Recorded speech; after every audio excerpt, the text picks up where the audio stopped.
Hey, um, I'm going to be talking about Thomas Nagel's sexual perversion. But before I get to sexual perversion, I want to talk about how Nagel describes a sexual desire. He talks about how sexual desire is something that can only be between two human beings. And even more than that, it has to be between two human beings that are capable of reciprocal recognition. Both people have to be aware of the sexual desires. Now, a sexual perversion is an unnatural or an abnormal sexual desire. He starts by questioning if they even exist, but he later claims that there are perversions, in fact. He explains that although these perversions might not be normal, undecorated sexual desires, they are not necessarily wrong. He starts by saying how the Roman Catholic Church would say that a contraceptive like birth control would be a perversion, but he argues against this. Birth control wouldn't be a sexual perversion because its purpose is for a later time. It is not a sexual inclination. He compares this to a seedless orange. Just because it can't reproduce doesn't make it perverse. So this rules out all deviations from the reproductive function of sex as sexual perversions.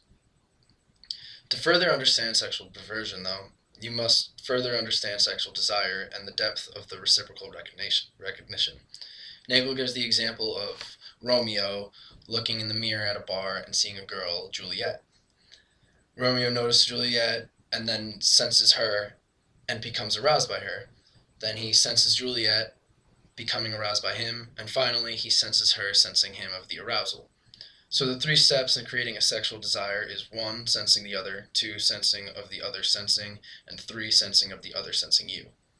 So perversion could be any sexual inclination that does not meet these three steps of sexual desire. Examples of perversions would be bestiality or someone that likes to have sex with children. These are perversions because there is no reciprocal recognition. This only meets the first steps of sexual desire. The animal or child never senses the person back.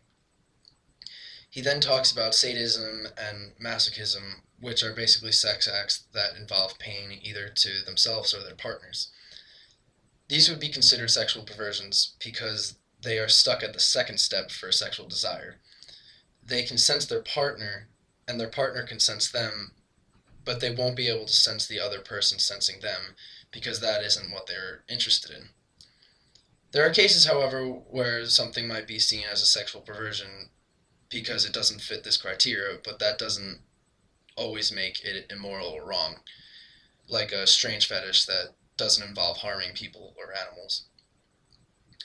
Another concept that the Roman Catholic Church and other people might see as abnormal and perverted is gay sex. But gay sex would not be considered a perversion at all because it meets the criteria for a fully recognized sexual desire. There's no step left out, so gay sex is not a perversion. He concludes by saying enjoyment will outweigh considerations of sexual perfection in determining